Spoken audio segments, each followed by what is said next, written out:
If you will get better, everything will get better for you. What a clear message that was for me. He said, if you'll change your philosophy, if you'll change your habits, if you'll refine your thinking, if you'll change and accept some new disciplines, if you'll turn the corner where you've been in the past, go for a new life for the future, he said all kinds of remarkable things will happen for you if you will change. Before I met Mr. Shoaff, I used to cross my fingers and say, I sure hope things will change. I was hoping the government would change and the tax structure would change and that my boss would change and pay me more money, this would come down, and I was hoping that circumstances would get better. And then I discovered from my teacher that those things are going to continue the same. In fact, all of those things that happen to us is kind of like the wind that blows. But we must not leave our future just to the wind, just to the economy, just to the structure of the way things are happening today. Here's what we must learn to do. I went to work to try to change myself. And I picked up that promise my teacher shared with me, that if I would change, my income would change. If I would change, my bank account would change. If I would change, my future would change. And sure enough, his promise came true for me. Things started working for me, changing my life all those years ago. We don't have to change what's going on out there. That's the wind that's blowing. All we have to do is change what's going on in here. And now there's several ways to do that. The first subject he called personal development. We must learn from personal experience. Pretty simple. Learn from what happens to you. Take a look back over the last few months. Did you make some mistakes? How could you correct those for the future? Take a look back over the last year. Have you done it right or done it wrong? Let's correct it for the next year. Mr. Shoaff asked me when I first met him, he said, Mr. Rohn, how are you doing? You've been out there now 6 years. And I said, I'm not doing very well. He said, I suggest you not do that anymore. What a simple, swift analysis to my situation. He said, if you keep doing it, the next 6 years will be like the last 6. You don't want that to happen. Let's make the changes. The most successful and wealthiest people all practice these habits on a daily routine, and adding these to your daily routine will contribute greatly to your success. Planning your day actually starts the day before. Set out what you want to accomplish before you even start your day. The last thing you do before coming home from work or retiring for the night is to plan your entire next day. When you plan your day the night before, your subconscious mind then goes to work on your plans and your goals while you are asleep. Sit down with a sheet of paper, notebook, or mobile device and put down everything that you need to do the coming day. Preparing your daily list the night before will clear your mind and enable you to sleep more soundly, which will increase your productivity throughout the day. Now, when it comes to making your daily to-do list, make sure that you're working from the 80-20 rule. If you have 10 items to do on your list, 2 of them will be more important than the other 8 put together. Now, there's 2 kinds of people to learn from. One is failures. It's too bad failures don't give seminars, right? That would be valuable. Have them tell you how they lost it all and threw it all away, threw their health away and threw their friendships away and things didn't work out well. That would be valuable. But now then we must also learn from positive, people that have done well. They've got the health, and so we ask them, how did you become so healthy? They've got the skills, so we ask them, how did you become this skillful? They've got the income, so we ask them, how did you get here in such a short period of time? So now here's what's important in personal development. In learning from other people, we learn, number 1, by observation. We learn what we see. We watch people that are successful in what they do. In sports, we watch their disciplines. In business, we watch their disciplines. Second, we learn by what we hear. Learn by listening. And then listen to the sermon on Sunday morning. Listen to the lectures. Listen to the teacher. Listen to someone who's got something good to say. And then number 3 is vitally important on personal development, and that is read all the books you can possibly read in your lifetime. Mr. Shoaff got me started on my library. I've got one of the better libraries. And then I started keeping a journal. One of the major things my teacher taught me was to keep a journal. He said, don't trust your memory. If you hear something good, just make a little note and write it down. So I would suggest you do the same. Things that impress you, a poem that impresses you. When you attend a class, some of the ideas that impressed you, jot them down. You read something in a magazine, right? Some ideas, take those out, put them in your journal. Keep a good journal the rest of your life. This will serve you well. So I want the same thing to happen to you. Value capture that you can resort to later, go back over it and review it and let it become valuable to you. So that's my first subject, personal development. Work harder on yourself than you do on your job. Develop the skills, learn the lessons, take the classes, absorb all that is being taught to you these days. And then later on, of course, you can sort it out, what's valuable to you and how to refine it for your business and for your life and for your future. The main thing is to get it and start this process of personal change, personal development. And let me say it one more time. If you will change, everything will change. You'll never be the same. You'll keep growing. As you look back on a few months, look back on a few years, you won't believe the progress you can make. Economically, your relationship with your family, your friends, telling you that whole process of committing yourself for personal change, personal value, can really make your life unique and worthwhile. Every single study in productivity shows that you will be far more productive in the 5 or 6 days that you work if you take 1 or 2 days off completely than you ever would be if you work straight through for 7 days. The same applies on a smaller scale in the hours of your day. Taking a small break will clear your head and should give you some fresh thoughts to sharpen your focus. However, don't get too comfortable taking too many breaks or welcoming distractions. Most people spend 50% of their time doing non-work related activities while they're at work. Break the time-wasting habits of browsing social media, checking email, taking long lunch breaks, and chatting with coworkers. Time is your scarcest resource. You must work smarter to preserve it in every way possible, and eliminating these time wasters will improve your time management skills and your quality of life.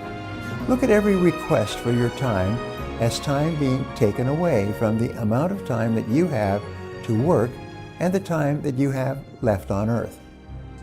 Since we cannot change the circumstances, but we can change ourselves. We can change what we do. And then he gave me another secret to success when he said, what you have at the moment, Mr. Rohn, you've attracted by the person you've become. What you have at the moment, you've attracted by the person you've become.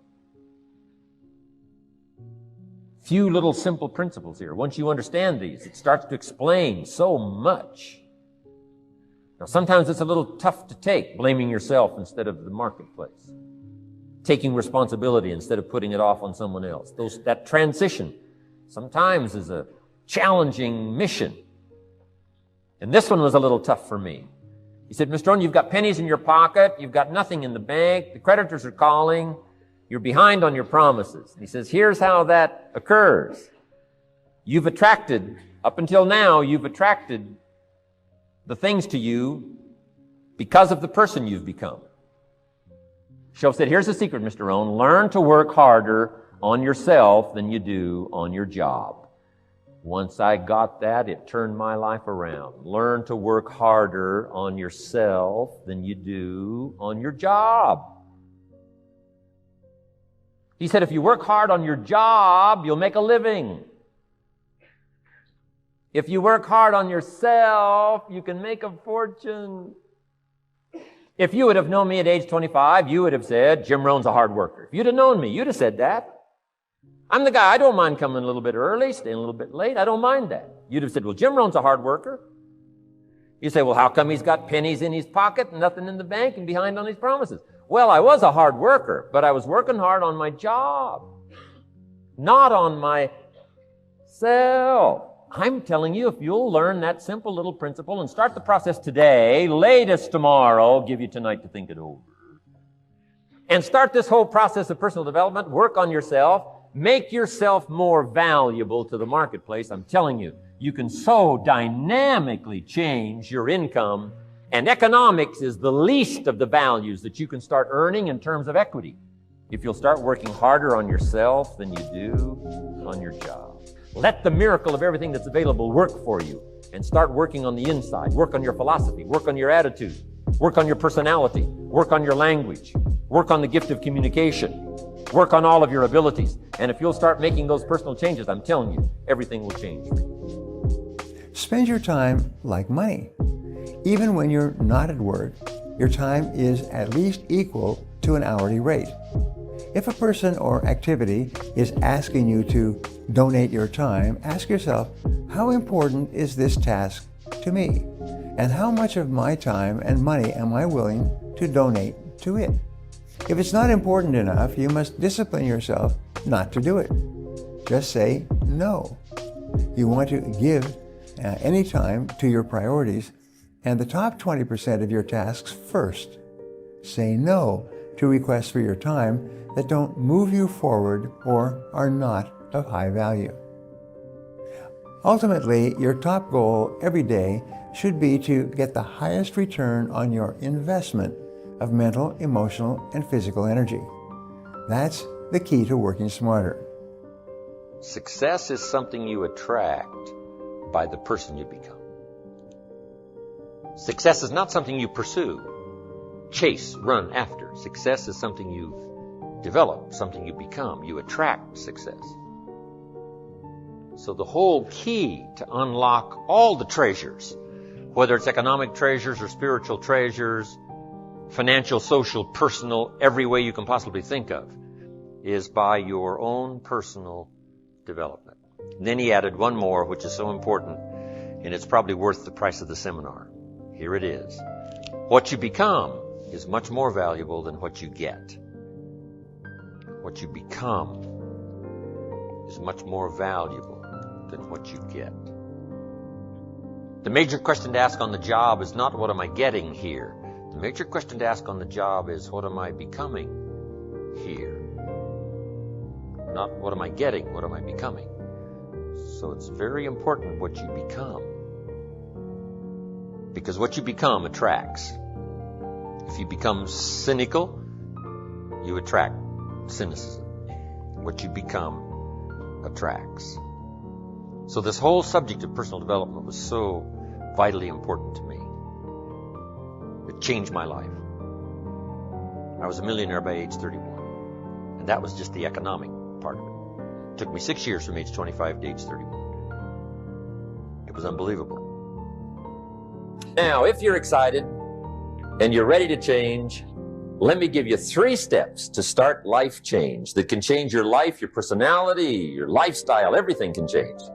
Here's the steps. Number 1, find out how things work.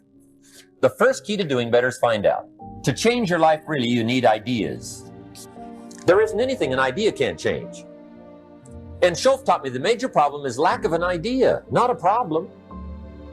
At first, I didn't have any money. I said to Mr. Schoaf, I don't have any money. He said, that's not a problem. Now, see, up until then, I always thought it was. Right? I was confused.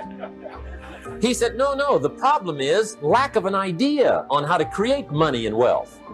It isn't lack of money, it's lack of ideas. So if you get the ideas, see, you can change anything. Now, to get ideas, you need a constant study of finding out.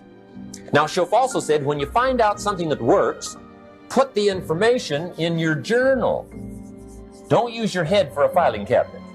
Put it in your journal so that you can do the next best thing. Repetition, repetition, repetition. Go over it. And if you repeat it, go over it, sure enough, someday, some mysterious day, the idea takes root, starts to grow, and shows up in your bank account, and your dress, and your personality, and your lifestyle. But capture the ideas in your journal. Find out how things work.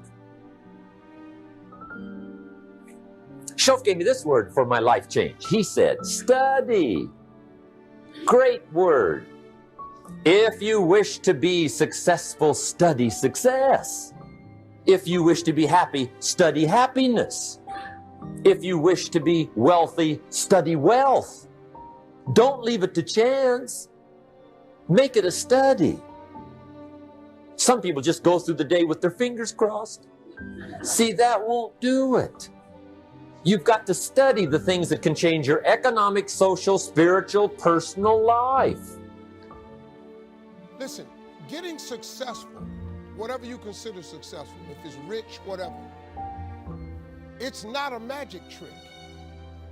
It's not God picks certain people he'll make rich and certain people he don't. He gives all of us as his children the power of choice. You have a say-so in that. You can decide to be rich, and with God's help, it's highly doable.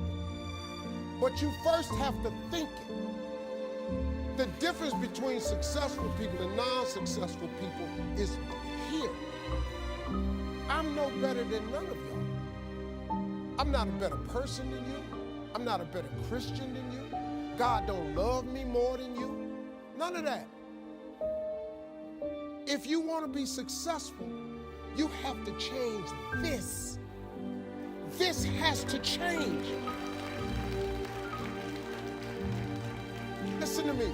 It's not what makes it hard is your lack of belief that it can happen for you. The fact of it is, though, it's very doable. See, but you got to change, though. If you keep doing what you've been doing, you're going to keep getting what you've been getting. So if you're at a place in your life and you ain't happy with it, you have to change some things. But you have to make a conscientious decision that you're going to change. And it's not dependent on anybody else. It don't matter what your mama think. It don't matter what your coworkers think. It don't matter what your siblings think. It don't matter what your children think. It don't matter. They have nothing to do with it. This decision is yours and yours alone. It's two people born in a hospital every day. It's a person that's born in the hospital that's going to get a job, and somebody born in the hospital that's going to give them a job. You get to decide which one you're going to be. You get to decide. Let me tell you something. You get to decide if I'm going to be rich, poor, mediocre, plentiful, happy, sad. You have a decision to make. Your mind, all right, here we go. This is the teaching moment. Let me give you this so you can get on with your 2019. You walk in the house, you pick up the remote control. Let me teach you how this works. And you press the power button. When I told you 2019 will be the best year of your life, but you have to claim it. You have to expect it to be the best year of your life. You have to live your life with the expectation that great things are coming your way. And that's how it works. Now let me teach it to you. You grab your remote, you press the power button. What do you expect to happen? You expect the TV to come on. Guess what?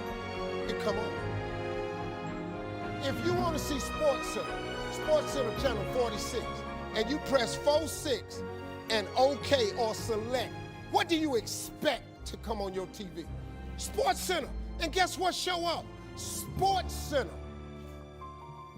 They got the concept of creating a remote from the Bible. See, God is tied to all of this. You better understand what I'm trying to tell you now. The Bible says, a man is as he thinketh. God created us in his image. God thought of this world. He thought of it, so he created it. So he made you just like him, that your thoughts can create things. He made you just like him. Now you can't go make earth and heaven like he did, but you can make a better world for yourself. There is a scripture, Habakkuk 2:2. It says, write the vision and make it plain, so that he who reads it will run to it. And even though it tarry means take a long time, wait for it, for surely it will come at an appointed time. That's in the Bible. That ain't in the rich people's copy. That's in everybody's Bible. The problem is everybody don't do it. But it's right there. But you got to do it. I'm just telling you, if you don't do it, it's too hard. It's almost impossible. That vision board has changed my life. Everything I put on my vision board, I get. Everything. Now, you have to understand something. It's not going to come when you want it to come. It comes at an appointed time. That's the trick. But the appointed time is what throws people off. Because when you ask God for something, he sends it, he ships it immediately. As soon as you ask him something, you really believe he'll do it, he boxes it up and he ships it to you immediately. The problem with the package is he never gives you the date that the package is going to arrive. He doesn't do that. He doesn't do that. Because if he told you the date that the package would arrive, it would destroy the requirement he has of all of us, which is faith.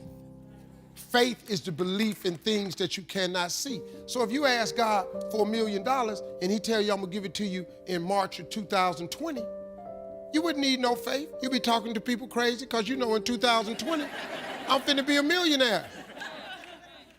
But he sent $1 million as soon as you ask for it. But it's going to come at an appointed time. The problem is people stop waiting on the package. Then when it get to you, because he delivers only to Faith Street, when he delivers to you on Faith Street, but you done stepped off of Faith Street, you over here on I don't see how circuit, he don't ship there. Instead of staying on Faith Street, you done stepped over here to I don't believe it Boulevard, or it took too long Avenue. Then the package come to Faith Street. It's just like the post office and FedEx. If you ain't there to receive it, it gotta go back. That's how it works. You have control of this. This belongs to you. This is yours. You're the captain, you're the master, you're the foreman, you're the general, you're the head. Don't give control of this to nobody, especially the devil. Do not let Satan come in here and function and operate, because he has one mission: to keep you off course, to make you not think it's possible, to make you think that God don't hear you. His job is only to destroy you, to make sure that you don't become what God intended for you to become. That's the mission of the devil. Now, if you don't believe in the devil, this conversation ain't for you. If you don't believe in God, this conversation ain't for you. I'm not talking to you. I'm talking to people who are spiritually based. If you get control of this, that's why I'm telling you these two books. And look, the best book you can read is the Bible. If you read the book of Proverbs over and over and over, it's the book of wisdom and understanding. It would really help your life if you just read it. I'm gonna be honest with you, that's the only book in the Bible I've read cover to cover. I've only read the book of Proverbs. I've read some scriptures every now and then. I only know 5 or 6 scriptures by heart. I'm just gonna be real with you. But I've memorized them 5 or 6 scriptures, and them 5 or 6 got me here today. I know a lot of people that know the Bible inside out ain't got nothing to show for it. You know why? Because they memorized it, but they didn't apply it. I have applied 6 scriptures to change my life. But these books that I told you about, The Power of Positive Thinking by Norman Vincent Peale and The Magic of Thinking Big by David Schwartz, you know what it does? It just teaches you how this works. Once you get this, y'all, you can change everything. Do you understand? Negativity, let me just give you this and I'm gonna walk away. Negativity, you can protect yourself from negativity. And that's what stops most people, negative thoughts. You can coat your mind from negativity. It's a real simple exercise to do. I do it every morning before I walk out the door. So I walk out as a positive person. You know, I get tired sometimes. That's different from being negative, because I get mentally drained from my job at times. But to coat your mind from negativity, the way you can put a coating around your mind is with one simple thing: gratitude. Gratitude erases negativity. I'm gonna show you how this works. If you wake up in the morning, you start having negative thoughts. Man, this ain't my day. I woke up on the wrong side of the bed. I'm tripping, I just don't feel myself. Every time you feel, in the middle of the day, if you feel yourself doing that, stop, just stop for a second. And start going over in your mind everything you have to be grateful for. Not everything you want, everything you already have. Because what you have is substantial. You just haven't gone over the list and taken inventory in a long time. But the fact that you can walk, that's a blessing.